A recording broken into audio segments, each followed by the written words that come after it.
Welcome and thank you for being proactive and taking the initiative to support your success at George Brown College by attending this webinar on Master the Higher Education Classroom. Today we're going to look at 7 key factors to consider. My name is Diana McIntyre. I'm a faculty member at George Brown College, and it is my pleasure to take you through this webinar. Let's begin with classroom culture. Higher education is based on a learning partnership between student and professor. The professor facilitates the learning process and brings subject expertise and resources to support learning. There's ongoing collaboration and communication to support learning. The student brings their own experiences and perspective to the classroom and is encouraged to actively engage in the learning process. The classroom culture is based on equality and is informal. Professors are often called by their first name, dress casually, and encourage students to actively participate in class through discussions, debates, and questions. The professor is also a learner and values your perspectives and input. For many programs, the college provides students with experiential learning opportunities to bridge theory with practical skills application. This hands-on experience includes things such as case studies, group projects, labs, capstone projects, research projects, and interactive simulations. Plus, the college has many work-integrated learning options. The professor's role. As the student body is diverse, so are your faculty. We have faculty that come from countries all over the world, and as a result of this, their teaching and communication styles are uniquely different. As a learner, it is your responsibility to observe, understand, and adapt to your professor's style. Our professors have subject content expertise, and their role is to facilitate the learning process. As part of this, they are responsible for meeting the learning outcomes of their course, so that you can be successful in the course. They will provide you with a course outline that is the learning contract between the professor and the student. The course outline provides you with all the critical details about your courses, which include course content and weekly topics and readings, assignments, due dates, tests, test dates, as well as grading allocation. The professor also provides a rubric which outlines the expectations and criteria to get an A versus a C on an assignment. This is very important to read through. Your professor will also have online office hours, where you can meet with them individually to go over any concerns, issues, or questions that you might have about their course. If you are unclear about an assignment, you can meet with them to go through the requirements and expectations. Your professor will also let you know the best method to communicate with them. Some prefer that you send an email. Others prefer that you communicate through Blackboard. For some, it's a telephone to leave a message, or to sometimes even call them on their cell phones.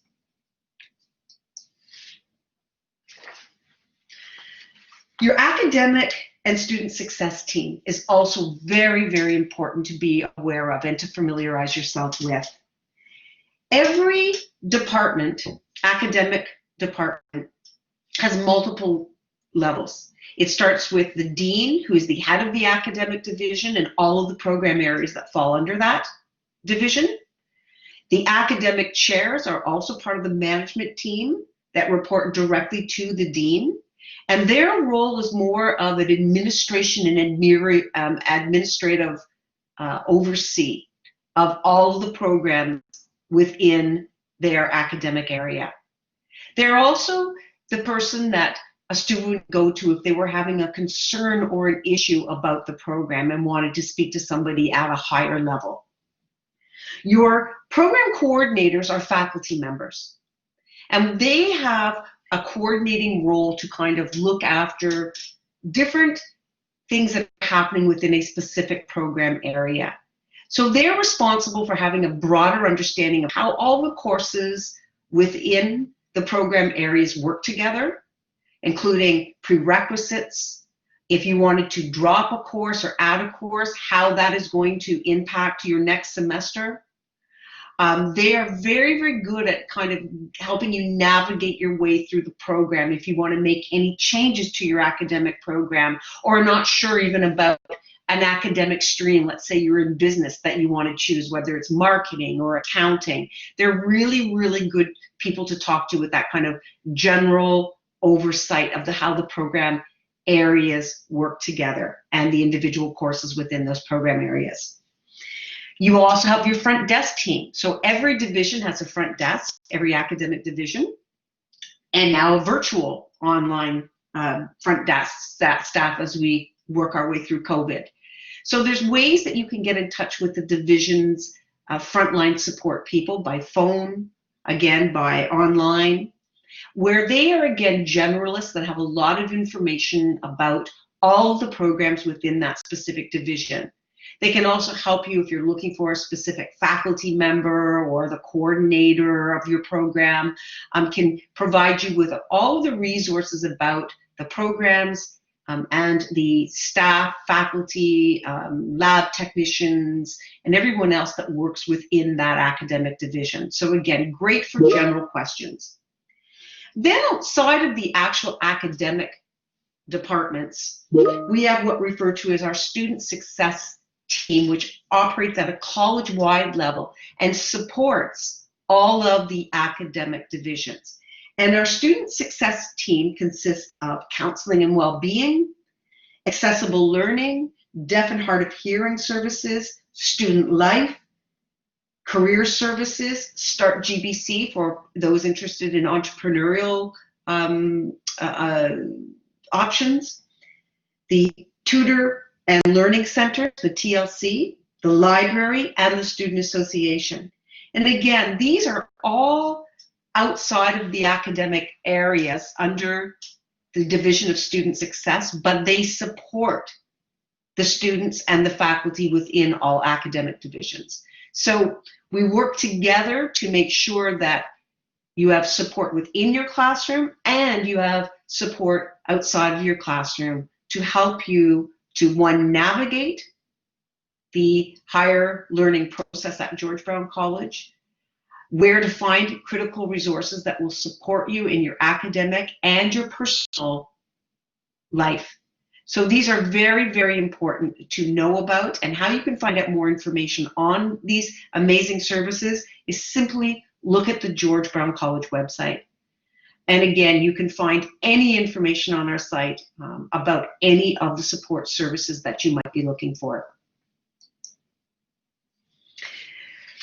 A lot of times when I'm meeting with first-year students and I ask them, what are their greatest concerns about coming to college?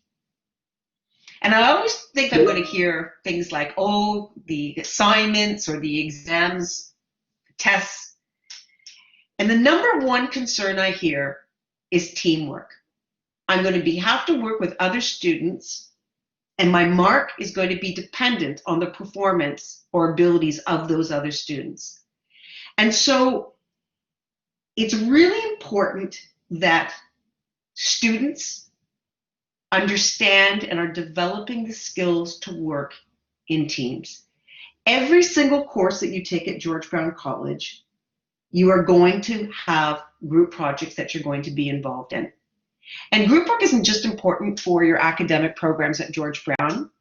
It is one of the number one skills that employers are looking for in graduates. So when you think about group work, think about this as kind of almost the testing ground, where you can be understanding how teams work effectively, what has to happen to make teams work effectively, what your strengths are, what you contribute to teamwork, what your weaknesses are, understanding yourself, your own social style, your cultural styles, understanding the social styles and cultural styles of your team members and how they interact and where issues arise because of these differences. It is so important that you get to know each other. And I think that so often students just focus on getting the project done, and they do not take the time to learn about each other. And learning about each other in teamwork is one of the most important things that you can do, because teams often do not fail because of lack of skill. They often fall apart because there's a breakdown amongst the members of the group, and they can't pull it back and resolve it. So there are lots of wonderful, again, support systems in the college that can help you if you are struggling with teamwork, or you want to learn more about teamwork, you want to develop skills around teamwork. You can reach out to the career services. You can reach out to the Student Success Initiatives coordinators, which are Michelle Shaw and myself. And if you're really struggling with how to work in a group, you're having some issues or problems that you're dealing with, contact us directly and we will coach you through how to effectively work through whatever the issue is that you're facing. But again, don't be afraid of teamwork. All teams have challenges. And the reason why all teams have challenges is because every person within that team is uniquely different. We are all uniquely different. Not better or worse, not right or wrong, just uniquely different. And the most important thing about working together is understanding those differences and understanding that those differences don't have to create negative tension, that they can actually be positive, because our differences and our styles and our skills actually complement each other. And what they do is increase the performance, they increase productivity. And if we understand them and we don't judge them, but we embrace these differences in a positive way, and we're curious about each other and we seek to understand each other, we can move towards developing really high-performing teams with really solid outcomes. Peer learning is another area that is very important to your success at George Brown College.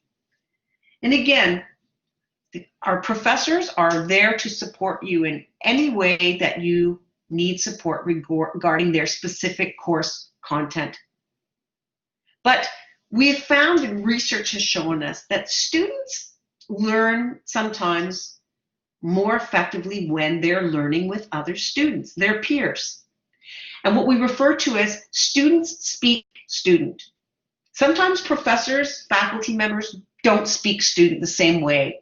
And so when we are studying and working with other students, that actually increases and enhances our own learning experience. And peer-to-peer programming is very important in higher learning environments. At GBC, peer programming ranges from tutoring, academic peer leaders that are positioned right in the academic programs that support students, especially with courses that have high failure rates or low KPI scores. We have community coaches that help students with well-being that are attached to our counseling department. We also have study groups that are organized within program areas that you can participate in. And again, peer programming supports what is happening in the classroom. It is an opportunity for students to review course content together to ensure that everyone has the same understanding and to support those that might be struggling or finding it more challenging to understand the content. Students, again, speak student.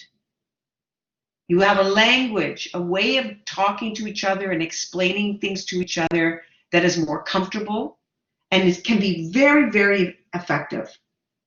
So I'm going to, again, really encourage you to seek out opportunities where you can be connecting and meeting with other students in your program to be doing peer-to-peer learning and review. Because we know that students that review with other students are often much more successful in their learning and in the personal experience that they have in their academic programs. Learning and peer communities are part of George Brown College's greater community, and they're vitally important to not only academic success, but also to student well-being. It's about meeting and connecting with others, with your own peers. Now we're going to just talk about the student's responsibility in the higher learning environment. And I always say, what you bring to the learning process is what you get out of it. Again, what you put into the learning process is what you get out of it. It is the student's responsibility to be fully engaged and accountable for their learning. They are expected to attend class, to come prepared, and to participate. And I know that online presents some new and interesting challenges to participation. I know that students are very nervous about actively participating on online environments because everybody else can read your comments in chat, can hear when you're speaking and sharing your thoughts and views online. Everybody can hear it. And that can be a little bit frightening. But I'm going to encourage you not to be frightened, to engage in that process of being involved. It is so important to your own success in your program. Be an active learner, not a passive learner in your learning process. It is your responsibility to keep on top of your weekly readings and to know what is expected of you in terms of learning outcomes, assignments, tests, academic integrity, and how you're going to be evaluated. Again, the rubric that I mentioned earlier, understanding what are the rubrics for each of one of your assignments and tests. How are you being evaluated? And academic integrity or honesty is also so important. I know that many students coming from high school or coming from the workplace that have been out of school for a long time, or in certain situations have been studying in other countries where, again, how one cites other people's work is something that's not looked at as in the same way that we do within our academic environments here in Canada. But academic integrity is about making sure that you properly cite in your assignments the work of other people that you're using, your research. Because if you do not know how to properly cite, you could fail an assignment as a result of that. And if you're caught taking someone else's work and using it without citing it, you could actually fail or be removed from the course. That's how important academic integrity is. And if you're not familiar with how to properly cite, there are fabulous resources on our George Brown College library site. You just look up citation and it will tell you how to cite properly and provide you with information on that so that you're not unintentionally making mistakes. Again, very, very important. The other thing that I want to stress in students, your responsibility is most faculty at the college are not teaching one class. They are teaching multiple classes and have, in some cases, very high numbers of students within each of those classes. So you could have a faculty member that's responsible for teaching 10 classes that have anywhere from 30 to 60 to 80 students in each one of those classes. So when you're reaching out to a professor, it is so important to provide them, whether it's an email or if you're calling them, with as much information about yourself as you possibly can. You want to tell them your student number. You want to tell them what section you're in. Because again, any course, you might be in a first year business course, and that business course has 10 or 11 sections to it because it's for all first year students have to take it. So it's a very, very big course. So that professor then has to find out what section are you in? What day, what time is the class? And if they don't have that information, we refer to it as your CRN number, which tells the professor the course you're in and what section you're in. They have to start to try to find you. And that takes a lot of time if they're responsible for literally hundreds of students in their courses. So again, if you want to reach out to your professor, if you've got questions or it's something that you need to be speaking with them about, in your email or if you're leaving a message, in whatever way that is, provide them with your CRN, your student ID number, and any other information that will help them to quickly find you in whatever course or section that you might be in. Very important. Study habits. One of the most important study habits that I feel students lack as a professor is time management. And if I was to ask where students fall short, where they start to get in trouble, it's not about their academic ability. It's about their inability to manage their time effectively and to manage their priorities. So you have to remember that being a student at George Brown College is only one aspect of your life. You are a student full-time. Some of you are parents. Some people are grandparents. Some people are working full-time and part-time jobs on top of their full-time academic program. When we are physically at the college, some people can be commuting 2 hours each way to get to the college. Some of our students are studying in other countries in different time zones. So all of these things are important when you're looking at how you're effectively managing your time. And what I often really stress to students is at the very beginning of your semester, as soon as you get your course outlines, what you want to do is print them off, lay them out in front of you, and start to take out every single assignment for every course, every test or exam, and the dates of when those assignments are due or when those tests or exams are happening. You want them to actually plot it out on a calendar so that you can see it in one place, not multiple places, but in one place. By looking at, we call it semester at a glance, where you've got all of your assignments, all of your tests and exams mapped out on a calendar. You can see when the really heavy times are in the semester for assignments and tests. And you also want to put in what percentage each test and each assignment is worth. So again, you're managing your time. How much time are you spending on an assignment that's worth 5% versus an assignment that's worth 40% of your mark? And you want to make sure that based on that, you're allocating the appropriate amount of time. But when you look at your semester at a glance, that's really just a snapshot of, again, your assignments and your tests and the dates that they're going to happen and what they're worth.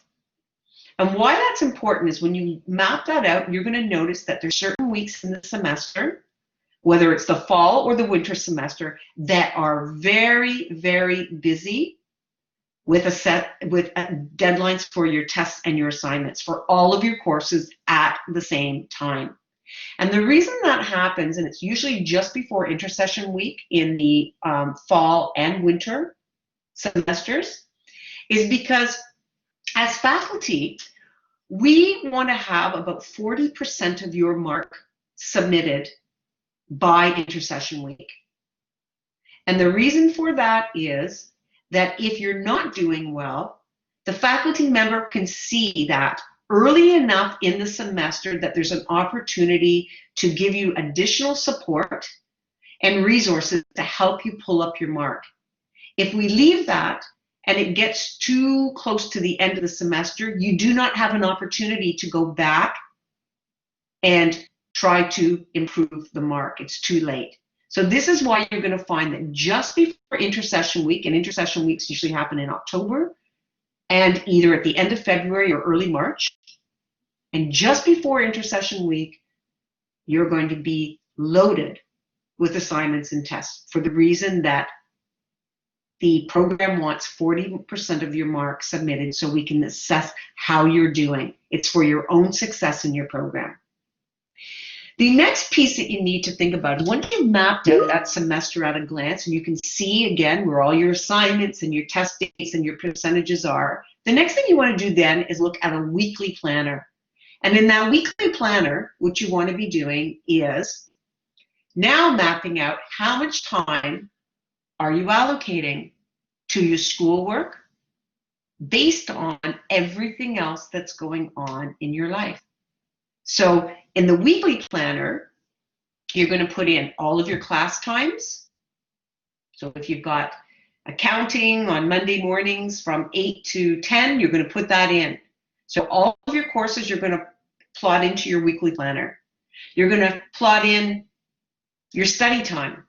How much time are you putting in every week for all of your courses to review, to prep, to do your readings prior to your classes, to review the content of your courses after the class is finished?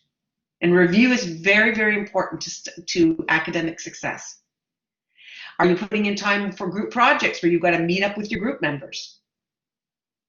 Are you putting in study time if you've got an exam coming up? Are you putting in time for assignments that you have to be working on in addition to your coursework? And then you have to plot in, if you're working a part-time job, your work hours for that week. If you're a parent, you might have to plot in activities that you need to do with your children. You might be plotting in personal activities. If you have, let's say, volunteer work that you do outside of the college that takes a few hours a week. Or if you are part of you're playing varsity sports and you've got practices and games. Or you have leisure activities that you do every week for your own well-being, like yoga or going for a walk or exercise, going to the gym. You're plotting in all of the things that you do every week. And then at the end of each week, you're assessing that to make sure that you are allocating the appropriate amount of time based on your priorities in your life and in your academic schedule. So for example, that week before intersession week, when all of your assignments and tests are due, you've got a part-time job, decide that week you're going to cut back on work hours. You're going to talk to your employer in a few weeks in advance of that and say, during this week, I'm probably not going to work those 30 hours I usually work. I'm going to work 10 hours because I've got a lot of assignments coming up. So your priorities change each week based on your academic semester at a glance and your personal life. You might have things coming up with family that are a huge priority for you that are going to take time that week that you have to work around. So again, it's managing priorities. And I want to stress, I know how complicated our students' lives are. For all the reasons I've mentioned before, you are juggling multiple priorities in your life. Multiple priorities. If you're not managing those priorities by creating a really strong time management system, you're either going to fall behind, which will cause you great stress and anxiety, and you're going to find it's an upward battle to try to play catch up. It's going to impact your mental health and well-being. You're going to become stressed, anxious, and you don't want that to happen. The more planning you do, and the more you stick to that planning, the more effective you will be in all aspects of your life. And finally, self-advocacy. It is important to take care of your well-being and to know where to go to get the resources to support you. GBC has incredible resources to support our students' success. However, we don't always know when you're having difficulties. And so it's so important that, one, if you are struggling or you need support, that you reach out. That you reach out to get that support put in place. But you have to know where to reach out to. And so it's important to learn how to navigate where the resources are in the college. And every higher learning environment has different names for different supports, but our websites are very, very comprehensive. And if you go to the, type in what you're looking for, whether it's counseling or accessible learning, or if it's a food bank, or if it's clubs that you're interested in participating on, or athletics, if you simply type it in, it's going to pull you right to that area within the college and provide you with the information that you need. There are, again, so many incredible resources at George Brown College to support you in your learning and in your personal well-being. But if we don't hear from you, we don't know. And so self-advocacy is about knowing what you need And it's about knowing where to go to get it. And self-advocacy is a skill that just won't serve you well at George Brown College. It's one of the greatest skills that you can have throughout your life. Knowing what you need and knowing where to go to get it. So you need to self-advocate for yourself in higher education. You need to know what you need, and you need to know where to go to get it. So with that, I'm going to stop. We've come to the conclusion of our session. I want to thank you for spending this time with me. I think it is so important, and I congratulate you on taking the time to learn about the higher learning environment. This is just a very basic stepping stone to information. Again, look at our website for more information. Talk to other students in your program. Talk to your professors. The incredible professional group that we have at George Brown. And again, reach out. You're not alone in this journey, and we are here to support you. I want to thank you, and I wish you the very best in your upcoming semester. Thank you.